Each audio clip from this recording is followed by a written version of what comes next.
Hello students, this is साजन बेदी। तो आज हमारा टॉपिक है applications of matrix and determinants, कि मैट्रिक्स एंड डिटर्मिनेंट को कैसे यूज़ करें क्वेश्चंस को सॉल्व करने के लिए। क्वेश्चंस उनमें एप्लीकेशन में पहले आएगा कि हमारे पास की system of linear equations given होंगी, कि किसी लीनियर इक्वेशन का सिस्टम गिवन होगा। सिस्टम मतलब कि 1 2 3 टाइप या 3 इक्वेशंस गिवन हो, 2 इक्वेशंस गिवन हो, तो how can we solve this equation by using matrix and determinant. ये था कि how to apply matrix and determinant to solve a system of linear equation. तो अब उसको स्टार्ट करने के लिए हमें थोड़ा सा रिकैप्चुलेट करना पड़ेगा, जैसे कि हमने करवाया आपको पहले लेक्चर में। जैसे पहले वाले लेक्चर में हम कर रहे थे कि सिंगुलर और नॉन सिंगुलर मैट्रिक्स के बारे में हमने पढ़ा हुआ है। तो सिंगुलर मैट्रिक्स कौन से हैं?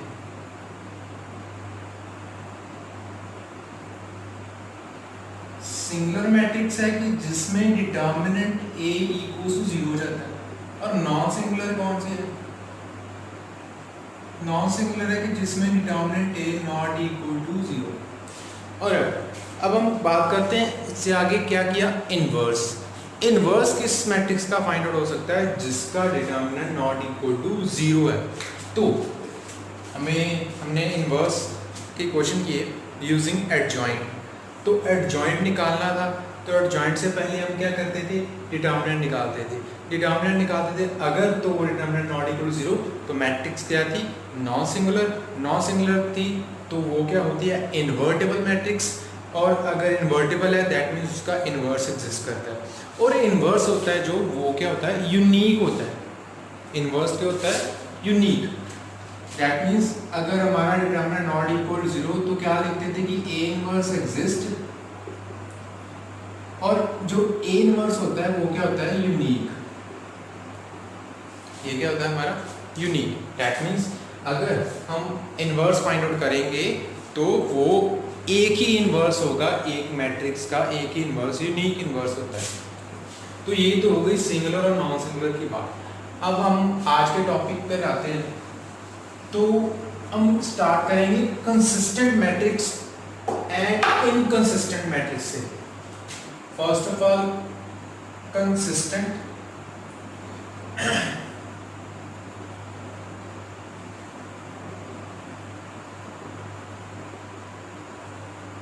And inconsistent.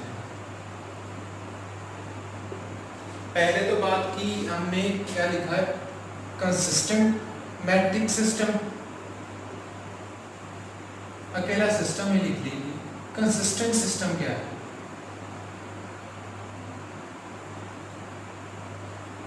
और इनकंसिस्टेंट सिस्टम। देखो, हमने लोअर क्लासेस में जब लीनियर इक्वेशन सॉल्व की होगी, लीनियर इक्वेशंस आपको मालूम है कैसी होती थी, x + 2y = 1x + y = 2, ऐसी इक्वेशन सॉल्व की थी। तो इसके सॉल्व करने के अलग अलग तरीके भी किए थे कि कैसे हम सॉल्व करते हैं। तो वहाँ पे हमने शायद पढ़ा होगा कंसिस्टेंट सिस्टम क्या होता है और इनकंसिस्टेंट सिस्टम क्या होता है। अगर नहीं किया तो आप देख लीजिए कि कंसिस्टेंट सिस्टम क्या होता है। कंसिस्टेंट सिस्टम वो होता है जिसमें हमें या तो यूनिक सोल्यूशन मिलता है या तो इनफाइनाइटली मैनी सोल्यूशन मिलते हैं। तो कंसिस्टेंट में क्या मिलता है, कंसिस्टेंट सिस्टम हुआ है जिसमें हमें क्या मिलता है, यूनिक सोल्यूशन, और यहाँ इनफाइनाइटली मैनी सोल्यूशन। ठीक है, जब सिस्टम ऑफ इक्वेशन, जो भी सिस्टम गिवन होगा इक्वेशंस का, अगर तो वो कंसिस्टेंट है तो उसका सोल्यूशन क्या है, यूनिक। और यहाँ क्या होगा, इनफाइनाइटली मैनी सोल्यूशन। यहाँ तो सोल्यूशन एक ही आएगा और यहाँ उसके बहुत सारे सोल्यूशंस आ सकते हैं। ठीक है, और अगर इनकंसिस्टेंट है तो उसका क्या होगा, no solution. That means no solution वाली इक्वेशंस जो हैं वो क्या है, इनकंसिस्टेंट, और जो यूनिक और इनफाइनाइटली मैनी सोल्यूशन वाली है वो क्या है, कंसिस्टेंट सिस्टम ऑफ इक्वेशन। तो अब हम आगे वेरीफाई करते हैं कि कंसिस्टेंट इनकंसिस्टेंट को कैसे डिटरमिन किया जाए। तो उसके लिए हम क्या करेंगे कि पहले इक्वेशंस का सिस्टम लेंगे, ठीक है, देन उसके बाद हम देखते हैं कि उसको सॉल्व कैसे करना है। तो अब हम करेंगे कि किसी सिस्टम ऑफ इक्वेशन को सॉल्व कैसे करना है। सॉल्व का मतलब क्या है कि सिस्टम ऑफ इक्वेशन गिवन होगा तो उसमें जो हमें वेरिएबल गिवन होंगे एक्स वाई जेड, एक्स और वाई या एक्स वाई में होगी गिवन या एक्स वाई जेड में। अगर 3 वेरिएबल में होगी इक्वेशन तो 3 इक्वेशंस हैं, और अगर 2 वेरिएबल में होगी इक्वेशन तो 2 वेरिएबल में इक्वेशन होगी तो 2 इक्वेशन गिवन होगी। तो अब हम कंसिडर करेंगे सिस्टम ऑफ इक्वेशन। अब ये नोट डाउन कर लीजिए पॉज करके कि कंसिस्टेंट सिस्टम में क्या होता है, यूनिक सोल्यूशन होता है या तो इनफाइनाइटली मैनी सोल्यूशन होते हैं। तो इनकंसिस्टेंट सिस्टम कौन सा है, जिसमें नो सोल्यूशन होगा। तो जो हमारा आज का टॉपिक है, और हमारे सिलेबस में ज़्यादातर क्वेश्चन जो हैं, ज़्यादातर नहीं 98% क्वेश्चंस, 99% हमारे सिलेबस में यूनिक सोल्यूशन से रिलेटेड ही हैं। तो हमें ज़्यादा फोकस कंसिस्टेंसी इनकंसिस्टेंसी से बात किस में करना है, how to find solution of the equation. तो अब कंसिडर करते हैं, consider a system of equation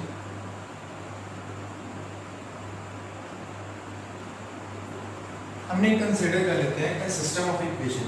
तो ये क्या है, a1x plus b1y plus c1z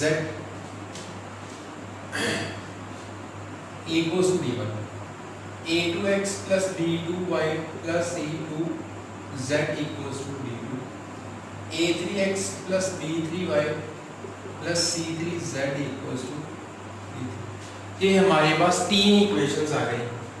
ये तो पहली है 1 2, ये 3 इक्वेशंस। तो अब हमने करना क्या है, पहले तो हम इसको लिखेंगे मैट्रिक्स फॉर्म में। एप्लीकेशंस किसकी हैं, ये हम क्या कर रहे हैं कि how applications of matrix and determinant, कि मैट्रिक्स एंड डिटर्मिनेंट को कैसे अप्लाई किया जाए इक्वेशंस को सॉल्व करने के लिए। ठीक है, तो अब ये तो सिस्टम हमने कंसिडर कर लिया है। ठीक है, तो सिस्टम को लिखना कैसे है अभी मैट्रिक्स फॉर्म में। We can write it as, हम मतलब कि क्वेश्चंस हम कैसे करेंगे वो ही मेथड बता रहा हूँ मैं, जो वर्किंग मेथड है। ठीक है, तो हम इसको लिखेंगे कैसे, हम इसको मैट्रिक्स फॉर्म में लिखेंगे। तो मैट्रिक्स फॉर्म में कैसे लिखेंगे कि ये देखिए एक्स वाई जेड और एक्स वाई जेड, हमारे पास वेरिएबल कितने हैं एक्स वाई जेड, और ये d1 d2 d3 क्या है, हमारी कांस्टेंट टर्म है। ठीक है, ये इधर अच्छा, तो X Y Z X Y Z. तो ये जो पहली इक्वेशन उसकी ये लाइन, उसमें एक्स वाई जेड के कोएफिशिएंट हम मैट्रिक्स फॉर्म में लिखेंगे a1 b1 c1। Similarly second के भी a2 d2, third a3 b3 c3। ये हमने लिख ली a1 b1 c1, a2 b2 c2, a3 b3 c3। ये हमारा ये जो सिस्टम ऑफ इक्वेशन है, इसको मैट्रिक्स फॉर्म में लिखने जा रहे हैं। तो हम ऐसे लिखेंगे a1 b1 c1 a2 b2 c2, और उसके बाद हम ऐसे लिख देंगे x y z equals to d1 d2 and d3। अगर आप इसको मल्टीप्लाई करते हो तो ये दोबारा यही सिस्टम ऑफ इक्वेशन बन जाएगा। देखो a1x plus b1y plus c1z, first row first column के जैसे a1x b1y प्लस c1z, यही हो गया इक्वल्स टू किसके आ गए d1। a2x plus b2y plus c2z equals to d2। तो ये हमारा एक फॉर्म बन गई।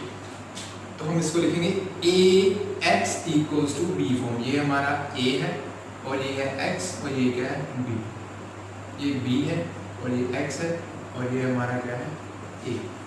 तो ये हमारी a मैट्रिक्स आ गई, ax इक्वल टू b, ये हमारी फॉर्म आ गई। इसमें ये है हमारा a, ये है हमारा पूरा का पूरा x, दैट मीन्स a हमारे पास a1 B1 C1 A2 B2 B2 A3 B3 C3 और जो x है हमारे पास x y z और जो b है हमारे पास D1 D2 एंड D3, ये हमारा सिस्टम आ गया।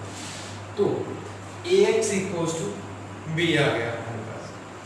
अब हम सॉल्व करना है इसको, तो हमारे पास दो केसेस आएंगे सॉल्व करने के लिए। अगर सॉल्व करना है तो हमारे पास दो केसेस आएंगे। फर्स्ट ऑफ ऑल हम फाइंड आउट करेंगे डिटर्मिनेंट। तो डिटर्मिनेंट किसका फाइंड आउट करना? मैट्रिक्स ए का। जो केस 1 होगा, फाइंड डिटर्मिनेंट ए, ठीक है। फाइंड करना है तो हम डायरेक्टली लिख देंगे कि if determinant A not equal to 0, अगर तो डिटर्मिनेंट ए 0 के इक्वल नहीं है, दैट इज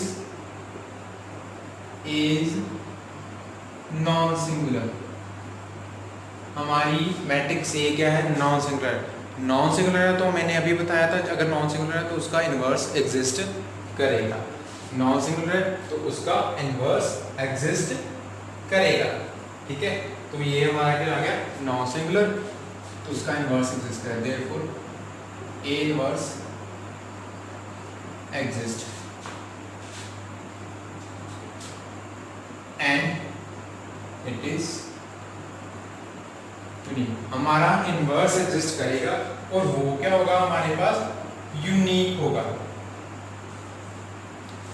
तो यूनिक है तो मैंने बोला है अभी कंसिस्टेंट और इनकंसिस्टेंट के टाइप में कि जो यूनिक सॉल्यूशन वाली है वो सिस्टम ऑफ इक्वेशन क्या है? Consistent system of equation. तो ये क्या सिस्टम हो गई? ये सिस्टम ऑफ इक्वेशन क्या हो गया? कंसिस्टेंट सिस्टम हो गया। इसका मतलब इस सिस्टम ऑफ इक्वेशन को क्या बोलेंगे? Consistent. Therefore given system is consistent, ठीक है। अब ए इनवर्स तो एग्जिस्ट कर रहा है, उसका सॉल्यूशन यूनिक है। यूनिक है तो हम सॉल्यूशन फाइंड आउट करेंगे। सॉल्यूशन के लिए हमारे पास ये मैट्रिक्स थी Ax equal to b।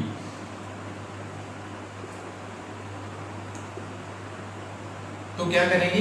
Pre multiplying both side by A inverse. हम ए इनवर्स से मल्टीप्लाई कर देंगे, प्री मल्टीप्लाई, दैट मींस इससे आगे। अगर पोस्ट मल्टीप्लाई लिख ले तो यहाँ पर इधर साइड होना था मल्टीप्लाई। अब ए हो गया ए इनवर्स ए, तो ए किसी मैट्रिक्स के इनवर्स को उसी के साथ मल्टीप्लाई करो तो क्या आ जाएगा? I X equals to A inverse B. X equals to क्या आ गया? A inverse B. ये हमारा क्या आ जाएगा? सिस्टम ऑफ इक्वेशन का सॉल्यूशन आ जाएगा, ठीक है।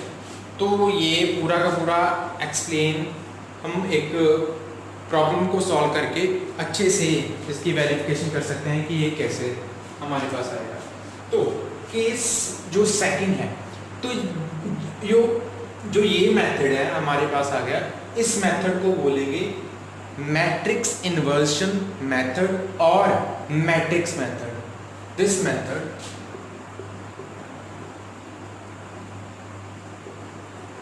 ऑफ सॉल्विंग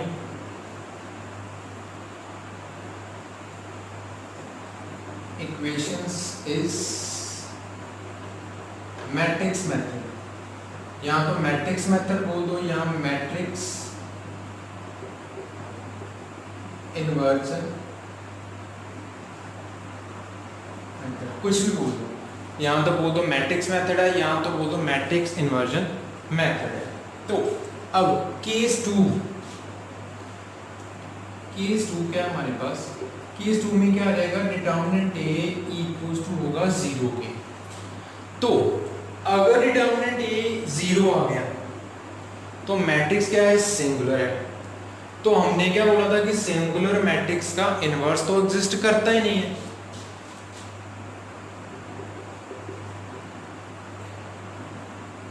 इज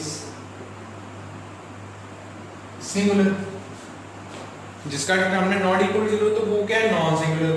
तो जिसका जो डिटर्मिनेंट 0 है तो वो क्या है? सिंगुलर।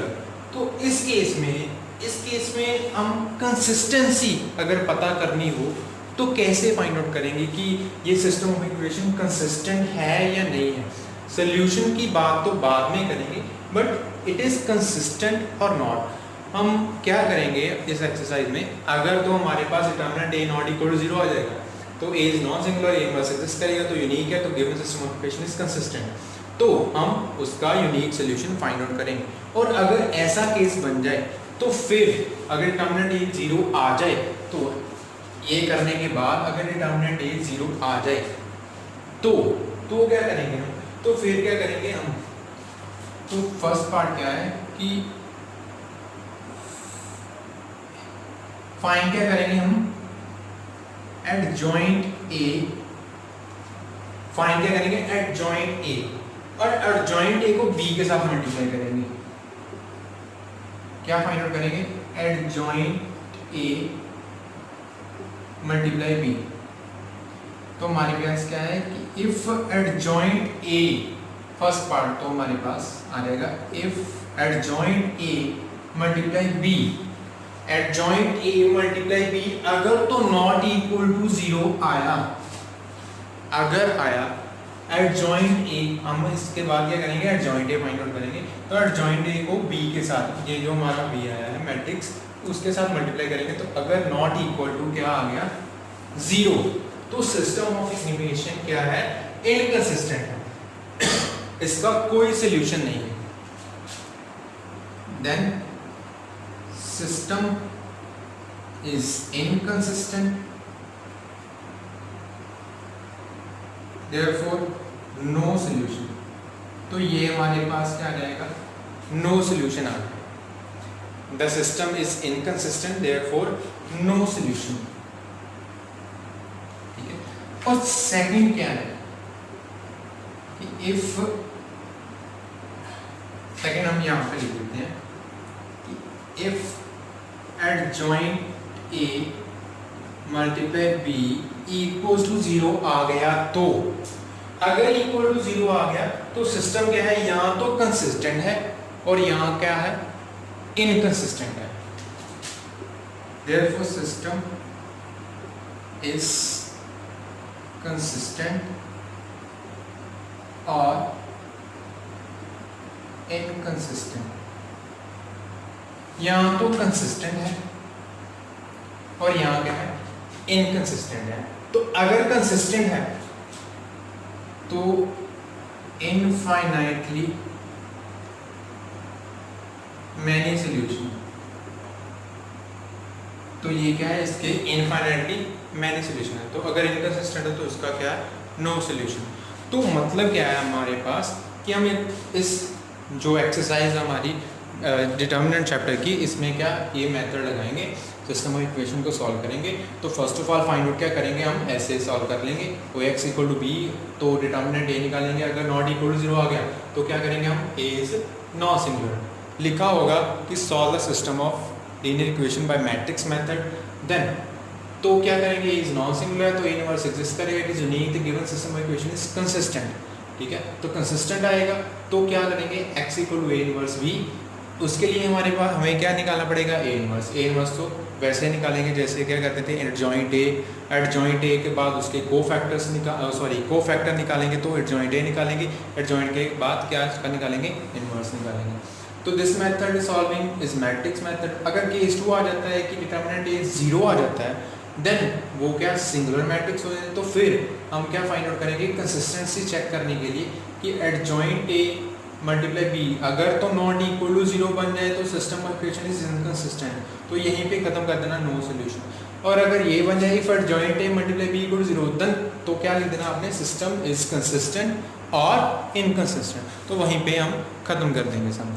तो अब हम एक प्रॉब्लम सॉल्व करते हैं जो मैट्रिक्स मेथड होगा, जिसमें हमारा सोल्यूशन आएगा, तो हम वो भी सॉल्व करेंगे। ठीक है, तो आप पॉज कर लें वीडियो और एक बार इसको चेक भी कर सकते हैं, you can write it down also.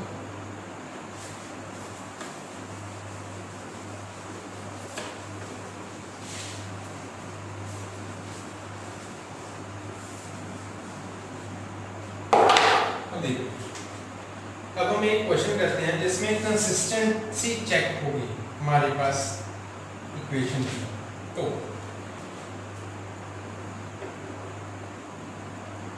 अगर कंसिस्टेंसी चेक करने के लिए आया एग्जामिन द कंसिस्टेंसी, तो हमारे पास क्वेश्चन है x plus 3y equals to 5, 2x plus 6y equals to 8। तो सॉल्यूशन में हम क्या लिखेंगे? तो सॉल्यूशन में क्या लिखेंगे? जो भी गिवन है हम कंसिस्टेंसी चेक करेंगे इसकी,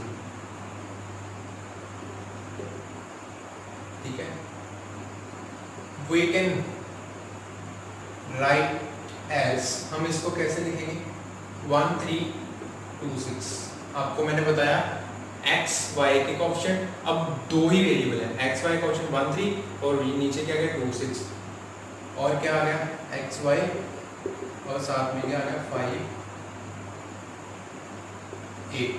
तो ये हमारे पास आ गया ax equal to b form, ठीक है। तो ax equal to b form आ गई, ठीक है। तो देयरफॉर a क्या आ गया हमारे पास 1 1 3 2 6, b क्या है 5 8 और x क्या है x y। तो फर्स्ट हमारा स्टेप क्या है? डिटर्मिनेंट a को निकालना। ना डिटर्मिनेंट a, तो डिटर्मिनेंट a आपको पता है क्या आएगा 1 3 2 6, तो क्या आ जाएगा 6 माइनस 6, तो क्या आ गया this is equal to 0। Therefore determinant a equal to 0। तो अगर अब तो ये तो आ गया 0, तो a क्या है? सिंगुलर मैट्रिक्स हो गई। तो हमें कंसिस्टेंसी चेक करनी है कि this system of equation is consistent और नॉट। तो अभी हमने जो केस नंबर 2 किया था, तो अगर हमें कंसिस्टेंसी चेक करनी है तो हमें क्या फाइंड आउट करना पड़ेगा? Adjoint A. तो एडजॉइंट ए हम कैसे निकालते थे? 2/2 मैट्रिक्स का एडजॉइंट निकालने का हमने सिंपल तरीका बताया था, शॉर्टकट मेथड। एडजॉइंट ऑफ ए क्या आ जाएगा? जो मैट्रिक्स है हमारी, क्या करेंगे? इन दोनों को कर देंगे इंटरचेंज, ये क्या रहेगा 6 1, और ये दोनों के कर देंगे साइन चेंज। फर्स्ट डायगोनल को इंटरचेंज 6 इधर और 1 इधर, और इन दोनों के साइन चेंज कर देंगे -2 -2। ये क्या आ गया हमारे पास? एडजॉइंट ऑफ ए। और अगर आपको कोई प्रॉब्लम फेस होती है तो एडजॉइंट ए निकालने का आपको मेथड पता है कि कोफैक्टर निकालें, तो फिर उसके बाद उसके क्या निकालें? एडजॉइंट निकालें। तो ये आ गया हमारे पास एडजॉइंट ए। एडजॉइंट ए के बाद क्या करना है हमारे पास? नेक्स्ट स्टेप क्या था? एडजॉइंट ए को किसके साथ मल्टीप्लाई करें? बी के साथ, ठीक है। तो एडजॉइंट ए को हम बी के साथ मल्टीप्लाई करें तो क्या आ जाएगा? 6 -3 -2 1। बी मैट्रिक्स क्या है हमारे पास? 5 8। तो अब multiply first row first column के साथ मल्टीप्लाई करेंगे। 6 5 30 plus -3 multiply 8, first row first column, first element first के साथ, सेकंड एलिमेंट सेकंड के साथ, -24, और second row first column -2 multiply 5 -10 plus 1 multiply 8 क्या आ गया 8। तो हमारे पास एडजॉइंट ए मल्टीप्लाई बी क्या आ गया हमारे पास? 30 -24 6 -10 प्लस 8 -2। तो ये क्या है? नॉट इक्वल टू 0 0, 0 मैट्रिक्स के इक्वल नहीं आया, तो नॉट इक्वल टू 0 आया। Therefore adjoint A multiply B not equal to क्या आया? 0 के। अगर नॉट इक्वल टू 0 है तो हमें देखा है कि नॉट इक्वल टू 0 तो सिस्टम ऑफ इक्वेशन क्या है? Inconsistent. Therefore system is inconsistent. तो ये हमारा क्वेश्चन सॉल्व हो गया, क्योंकि हमें यहाँ पर क्या दिया हुआ था कि एग्जामिन द कंसिस्टेंसी, हमें कंसिस्टेंसी चेक करेंगे।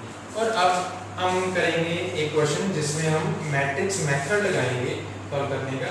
और अगर हमारे पास डिटर्मिनेंट ए इस ऐसे ही क्वेश्चन में अगर determinant A not equal to 0 होता अगर नॉट इक्वल टू 0 होता तो फिर क्या लिखते हम कि नॉट इक्वल टू 0 तो ए क्या नॉन सिंगुलर है, तो ए इनवर्स एग्जिस्ट करता। तो हमारा क्वेश्चन क्या रहता है, ए क्या अगर determinant A not equal to 0 होता तो ए इज नॉन सिंगुलर आ जाता, ए इनवर्स एग्जिस्ट करता। अगर ए इनवर्स एग्जिस्ट करता है तो वो क्या है, यूनिक सॉल्यूशन है, इट हैज यूनिक सॉल्यूशन।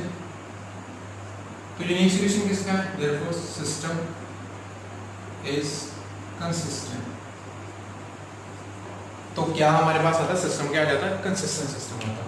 ये क्वेश्चन था इनकंसिस्टेंट का, और अगर determinant A not equal to 0 आता तो हमारा क्या आ जाता है, कंसिस्टेंट सिस्टम आता है। और अगर लिखा होता उन्होंने कि also solve the system then, तो फिर हम उससे आगे वाली स्टेप करते हैं। जब अब हम ऐसा ही एक क्वेश्चन करेंगे जिसमें हमें क्या करना है, सॉल्व करना है।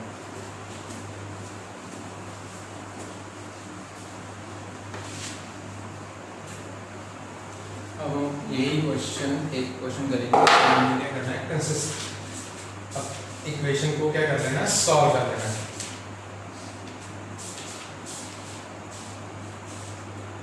ठीक है, तो अब देखते हैं हमारे पास एक क्वेश्चन है,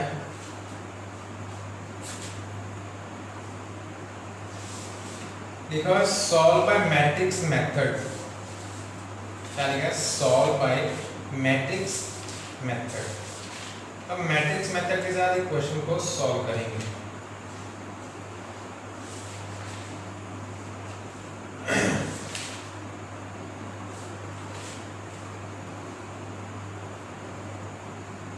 सॉल्व बाय मैट्रिक्स मेथड। तो क्वेश्चन की स्टेटमेंट क्या गिवन है, x minus y plus z equals to 4 two x plus y minus 3z equals to 0, x plus y plus z equals to 2। तो ये हमारे पास क्या है, सिस्टम ऑफ इक्वेशन। तो हम सॉल्व करेंगे, सॉल्व करने के लिए हम इसको क्या लिखेंगे, ax equal to b form के लिए। तो this we can write it as, हम इसको कैसे लिखेंगे, क्या रहेगा, 1 माइनस 1 1 1 माइनस 1 और 1, क्योंकि इसका ऑप्शन क्या है 1, इसका क्या है माइनस 1 और 1, 2 1 माइनस 3 1 1 1, और क्या रहेगा x y, क्योंकि 3 वेरिएबल है तो ये आ जाएगा 4 0 2। तो ये क्या आ गया हमारे पास, ax equal to b form. ये हमारे पास क्या है, ax equal to b form. और वेयर हमारे पास a क्या है, 1 माइनस 1 1 2 1 माइनस 3 1 1 1, और x क्या है हमारे पास, x y z, और b क्या हमारे पास 4 0 2। ये हमारे पास क्या आ गया, ax इक्वल टू b। तो हमारा नेक्स्ट स्टेप क्या है, find the determinant, determinant of a।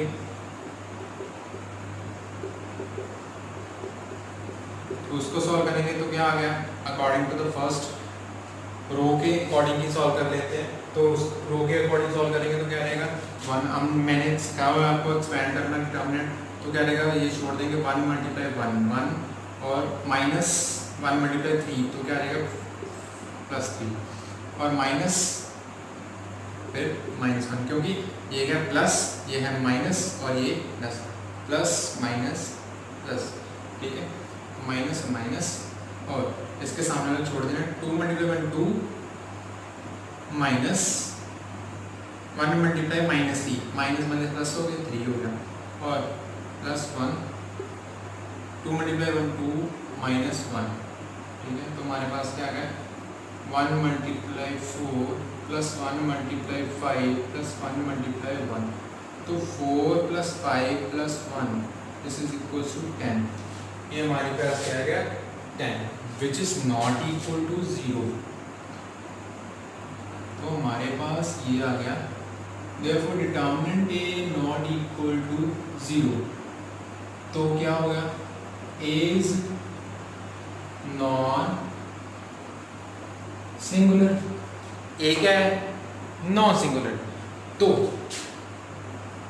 A inverse exist and it is unique.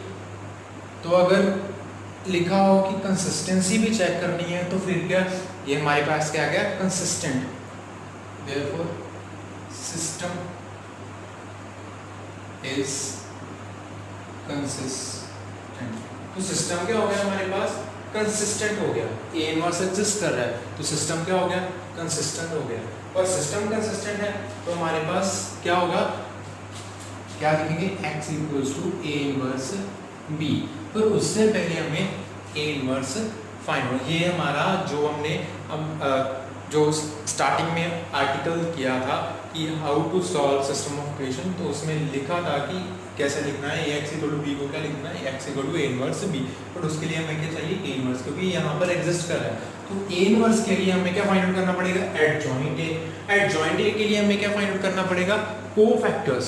तो कोफैक्टर्स हम कैसे फाइंड आउट करेंगे, वो आपको मालूम है कि हमें 3/3 के कोफैक्टर्स कैसे फाइंड आउट करने हैं। तो वो कोफैक्टर्स हम कैसे लिखेंगे, now cofactors of first row, cofactors of first row of determinant A.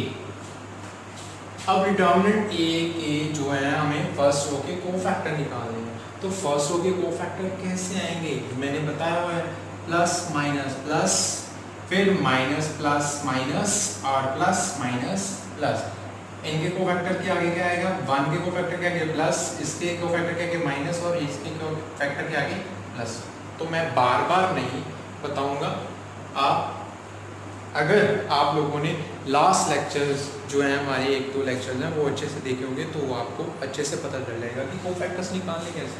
तो अब हम जल्दी से जल्दी कोफैक्टर्स लिखेंगे। तो कोफैक्टर्स क्या आएंगे, तो कैसे लिखेंगे, 1 का कोफैक्टर उसके सामने वाले जिस रो में वो प्रेजेंट है रो और कॉलम छोड़ देना, और ये क्या आ जाएगा हमारा कोफैक्टर, 1 - 3 1 1, और उसके बाद माइनस लगा देना है क्योंकि इस प्लस और इसके आगे क्या लगाना है, माइनस, चाहे जो मर्जी हो, माइनस और फिर प्लस। तो इसमें क्या आएगा, माइनस फिर प्लस और माइनस, तो ये क्या आएगा, प्लस माइनस प्लस। और -1 वाले का कोफैक्टर क्या आएगा, इसके सामने वाले छोड़ देने हैं, तो क्या आएगा, 2 - 3 1 1, 2 - 3 1 1, और नेक्स्ट 1 का कोफैक्टर उसके आगे प्लस ही होगा, तो क्या आएगा, 2 1 1 2 1 1 1। दैट इज हमारे पास क्या आ गया, कोफैक्टर्स हमारे सॉल्व करके हम इसको सॉल्व करेंगे तो क्या लेगा, 1 माइनस और -3, तो क्या आ गया, प्लस माइनस, 2 माइनस -3, तो प्लस आ गया, और 2 - 1, दैट इज हमारे पास क्या आ गया, 4 - 5, और क्या आ गया, 1। ये हमारे आगे cofactors of first row. Similarly हम कोफैक्टर्स ऑफ सेकंड रो भी निकालेंगे। तो उसके कोफैक्टर अब मैं डायरेक्टली लिख दूंगा कि उसके कोफैक्टर्स क्या हैं, cofactors of the second row क्या आएंगे हमारे पास। एक बार मैं दोबारा लिख देता हूँ कि सेकंड रो के, अब इसके आगे क्या अगर 2 का कोफैक्टर लिखना है तो हमारे पास क्या आएगा, माइनस, क्योंकि प्लस माइनस प्लस, और उसके बाद क्या आएगा, माइनस प्लस माइनस, तो -2 का कोफैक्टर उसके सामने वाले छोड़ देने, -1 1 1 1, -1 1 1 1, और 1 का कोफैक्टर उसके आगे प्लस आएगा क्योंकि माइनस प्लस माइनस है, तो उसके सामने वाले जिस रो कॉलम में प्रेजेंट है ये और ये छोड़ देना, 1 1 1 1 1 1, और नेक्स्ट ये कॉमास डाल रहा हूँ मैं, ठीक है, और -3 का कोफैक्टर उसके सामने से छोड़ देने, 1 - 1 1 1। दैट इज आप सॉल्व करके देख लीजिए, हमारे पास कोफैक्टर आ जाएंगे, ये हमारे पास आ जाएगा 2 0 और ये भी आ गया 2 0 2 आ गया हमारे पास, ठीक है। और लास्ट क्या रहेगा, कोफैक्टर्स ऑफ थर्ड रो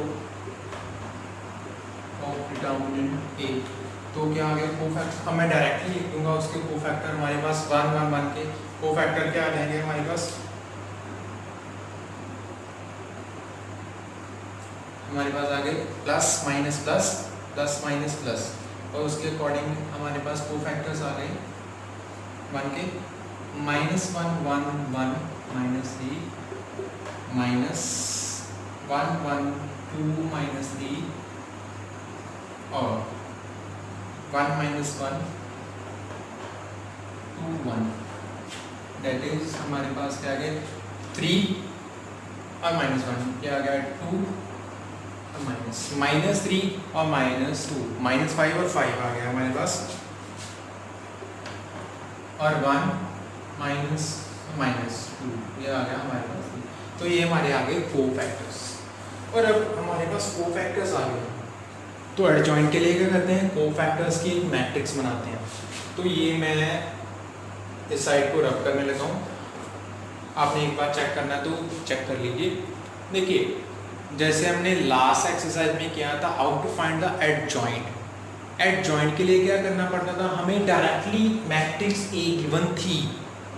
मैं इसको लास्ट लेक्चर को रिलेट कर रहा हूँ, लास्ट एक्सरसाइज को, कि एडजॉइंट ए गिवन था, मैट्रिक्स ए गिवन थी, तो क्या करते थे फाइंड आउट डिटर्मिनेंट ए।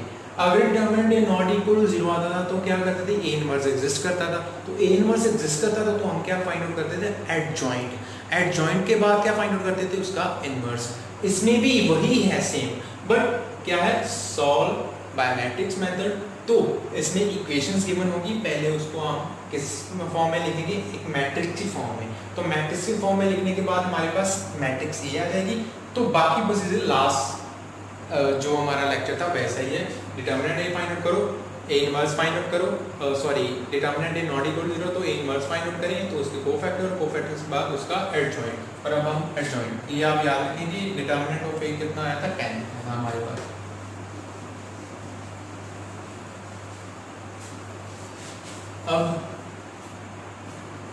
अब जो हमारे पास क्या है, लिखना है एडजॉइंट। एडजॉइंट के लिए हमने कोफैक्टर मैट्रिक्स, तो कोफैक्टर मैट्रिक्स उसको ए सी से डिनोट कर देते। तो कोफैक्टर मैट्रिक्स क्या आ गई हमारे पास, 4 -5 1 2 0 2 2 5 3, ये क्या आगे हमारे पास कोफैक्टर मैट्रिक्स। तो एडजॉइंट क्या था, adjoint of A is equals to cofactor matrix का ट्रांसपोज। तो उसका ट्रांसपोज क्या आ जाएगा, rows into column and column into rows. तो क्या 4 2 2 -5 0 5, तो 1 2 3, ये क्या आ गया हमारे पास, हमारा एडजॉइंट। तो ये हमारा आ गया एडजॉइंट। तो अब हम क्या फाइंड आउट करेंगे, therefore A inverse equals to क्या होता था, डिटर्मिनेंट ए और एडजॉइंट ए। तो डिटर्मिनेंट ए कितना था, 10 हमारे पास आया। तो हमारे पास ये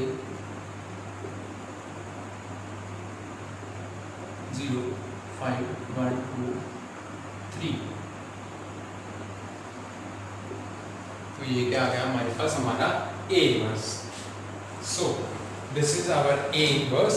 तो हमने क्या फाइंड आउट करना है, solution, solve by matrix method. Solve का मतलब क्या है, हमें एक्स वाई जेड की वैल्यूज निकालनी।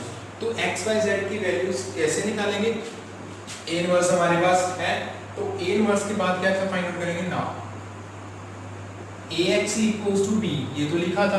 तो this implies that x equals to क्या आ जाएगा, a इनवर्स b।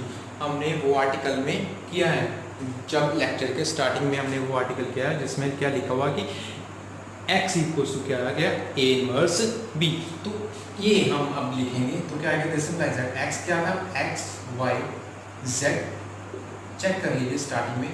और a इनवर्स क्या है हमारे पास, 1/10 4 2 2 -5 0 5 1 2 3। और b क्या हमारे पास, जो b मैट्रिक्स है वो हमने स्टार्टिंग में लिखी थी। तो b मैट्रिक्स क्या थी, 4 0 2, तो वो क्या आ गई हमारे पास 4 0 2। This implies that x y z equals to 1/10. तो अब ये दोनों मल्टीप्लाई करेंगे, फर्स्ट रो फर्स्ट कॉलम, और कॉलम एक है, एक एक बार ही मल्टीप्लाई होगा, तो क्या फर्स्ट रो के साथ को किसके साथ मल्टीप्लाई, फर्स्ट कॉलम के साथ, तो first column first element first के साथ, सेकंड सेकंड के साथ, थर्ड थर्ड के साथ, 4 4 the 16 plus 2 multiply 0 0 plus 2 multiply 2 4, next second row first column minus 5 multiply 4 minus 20, 0 multiply 0 0, 5 multiply 2 10, ठीक है। Next 1 multiply 4 4 plus 2 multiply 0 0 plus 3 multiply 2 6, तो हमारे पास क्या है 1/10, तो ये आ गया 16 plus 4 20 minus 20 plus 10 minus 10 4 plus 6 10, ये हमारे पास क्या आ गया 10। अब हमने क्या करना, ये हमारा लास्ट स्टेप है सॉल्यूशन का। This implies that x y z equals to ये 1/10, नेक्स्ट अंदर जाके क्या हो जाएगा मल्टीप्लाई, यहाँ तो वो तो 10 अंदर जाके क्या हो जाएगा हर एक एलिमेंट के साथ डिवाइड, अगर 20 डिवाइड 1/10, अगर मल्टीप्लाई की बात करो तो ऐसे, नहीं तो डायरेक्टली क्या लिखो 20/10, तो डायरेक्टली लिखने 10 20/10 भी आ गया, 2 माइनस 10/10 माइनस 1 और 10/10 1, ये हमारे पास solution. Therefore x equals to 1, y equals to -1, z equals to 1, तो ये हमारा क्या आ गया सॉल्यूशन आ गया। अगर आपको डाउट हो कि हमारा सॉल्यूशन सही है कि नहीं, तो आपकी जो इक्वेशन है, हमारी इक्वेशन क्या थी देखो, x - y + z equals to 4, 2x plus y minus 3z equals to 0, x plus y plus z equals to 2। अब यहाँ पे x by z की वैल्यू फिल करके देखिए, अगर x की वैल्यू 1, y की वैल्यू -1 फिल करूँ तो देखिए 1 माइनस y -1 और प्लस z क्या आ गया 1, तो हमारे पास ये सोल्यूशन, सॉरी x की वैल्यू 2 है हमारे पास 2, सॉरी, तो क्या आ गया 2 माइनस और -1 प्लस 1 इक्वल्स टू, ये देखिए 2 प्लस 1 ये क्या रहता है 4, दैट इज हमारी x y z की वैल्यूज क्या है पूरी की पूरी करेक्ट है, तो ये हमारा क्या है सॉल्यूशन।